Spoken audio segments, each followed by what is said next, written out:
मैं धन्यवाद करता हूं पार्टी का कि उन्होंने मुझे जो है पार्टी का प्रत्याशी बनाया है। हालांकि मैंने टिकट के लिए अप्लाई नहीं किया था, मगर फिर भी जो रिस्पॉन्सिबिलिटी दी है हमने उसको स्वीकार किया है और फ्रंट फुट पर रहकर हम लड़ाई लड़ेंगे, लोगों के बीच जाएंगे और जो विकास कार्य हमने मंडी संसदीय क्षेत्र के लोगों के, पूरे प्रदेश के साथ साथ मंडी संसदीय क्षेत्र के लोगों का किया है, खास करके आपदा के दौर में हम जो लोगों के साथ दिन रात खड़े रहे हैं, केंद्र के साथ पूरा तालमेल बनाकर पिछले 15 महीने के मेरे प्रदेश लोक निर्माण मंत्री के कार्यकाल में हमने 3000 करोड़ के विकास कार्य सड़कों के प्रदेश के अंदर करवाए हैं। 150 करोड़ रुपए अतिरिक्त हम लेकर आए हैं। इन सब मसलों को, मुद्दों के साथ लोगों के बीच में रखा जाएगा, चाहे उसमें भूभू जोत टनल के निर्माण की बात है, चाहे जलोड़ी जोत टनल की निर्माण की बात है, चाहे होली उतराला सड़क के निर्माण की बात है, चाहे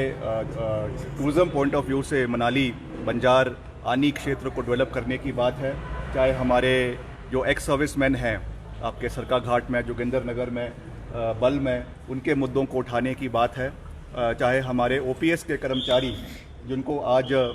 मजबूरन जयराम जी सपोर्ट करते हुए दिख रहे हैं, मगर उन्होंने अपनी नियति और उनकी जो नियति है और उनकी जो बोल है उसमें बहुत फ़र्क है। ये वही जयराम जी है जिन्होंने विधानसभा में व्यंग किया था और ये कहा था कि ओपीएस अगर चाहते हैं कर्मचारी तो वो चुनाव लड़े और अपने जो है सरकारी नौकरी को छोड़े। आज उनको जबरन ये बात कहनी पड़ रही है जहां की उनकी सरकारों ने ओपीएस को पूरे देश के अंदर बंद कर दिया है, मगर हमने इसको हिमाचल के अंदर हम लागू करेंगे। हमारे उप मुख्यमंत्री जी ने भी कहा है कि हम इसका कानून बनाएंगे जब हमारी अभी चुनावों के बाद सरकार विधानसभा के अंदर कानून पारित करेगी, ताकि इसको आने वाले समय में कभी भी अमेंड ना किया जा सके, कभी भी इसको हटाया ना जा सके। तो हम मुद्दों के ऊपर चुनाव लड़ेंगे। मंडी संसदीय क्षेत्र आप लोगों की नज़रों में हॉट सीट हो सकती है, मगर मेरी नज़रों में नहीं है। मेरी नज़रों में जितना महत्वपूर्ण हिमाचल के और विधानसभा क्षेत्र है और लोकसभा क्षेत्र है, उतना ही महत्वपूर्ण जो है वो मंडी संसदीय क्षेत्र भी है। और यहाँ के मसलों को जिस तरीके से मैंने पूरी मजबूती से पहले प्रदेश के मसलों को विधानसभा के अंदर उठाया, उसी मजबूती से हम आने वाले समय में हमारे देश की जो हमारा सबसे बड़ा लोकतंत्र का मंदिर है लोकसभा के अंदर, इस मंडी संसदीय क्षेत्र के मसलों को उठाएंगे। और साथ ही साथ विकास कार्य तो होगा, मगर जो आज एक प्रहार सनातन धर्म के ऊपर भारतीय जनता पार्टी जो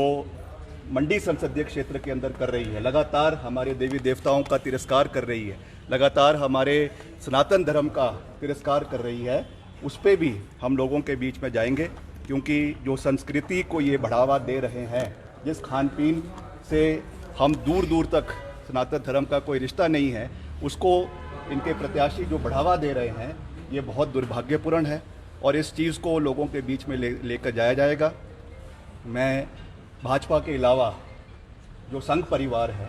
राष्ट्रीय स्वयंसेवक संघ है, विश्व हिंदू परिषद है, उनसे भी ये विनम्रतापूर्वक आग्रह करना चाहूँगा कि आपको संज्ञान लेना पड़ेगा। आज जिस तरीके से सनातन धर्म पे प्रहार जो है वो भाजपा की प्रत्याशी कर रही हैं, लगातार जो जिस तरीके से उनका जो एक प्रहार हो रहा है, जिस तरीके से अपमान हमारे देवी देवताओं का हो रहा है, सनातन धर्म का हो रहा है, ये हमारी देव संस्कृति के लिए अच्छी बात नहीं है। हम मुद्दों के ऊपर लोगों के बीच में जाएंगे, विकास के मुद्दों के ऊपर लोगों के बीच में जाएंगे, मगर उसके साथ साथ हमारी देव संस्कृति, हमारे सनातन धर्म की रक्षा करना, ये भी हमारा दायित्व बनता है। आज इस मुद्दे पे भाजपा ने तो अपने मुंह पर टेप लगा दी है, मगर हमें पूरा विश्वास है कि राष्ट्रीय स्वयंसेवक संघ इसका संज्ञान लेगा और आने वाले समय में इसके ऊपर कड़ी कार्रवाई उनके माध्यम से करवाई जाएगी। इसका मैं अपील जो आरएसएस के राष्ट्रीय सरसंचालक है आदरणीय श्री मोहन भागवत जी और हिमाचल के उनके प्रांत प्रभारी है और सभी आरएसएस के संघ परिवार के साथियों से ये विनम्र निवेदन करना चाहूँगा कि आपकी इंटरवेंशन बहुत ज़रूरी है। हिमाचल में सनातन धर्म को बचाना बहुत आवश्यक है। Thank you.